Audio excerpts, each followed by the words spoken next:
Okay, man. So this is a secret for a happy marriage. Let's listen to Okwus.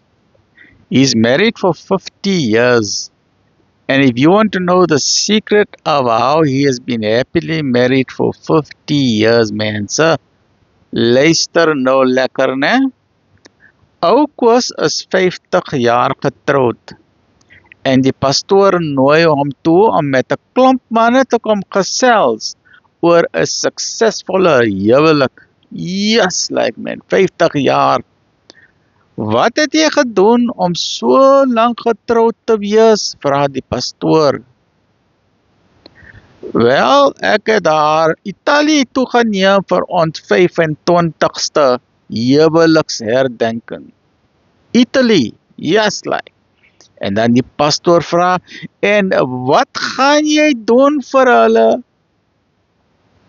Vir julle 5ste huweliksherdenking? En die man antwoord, ek gaan haar haal.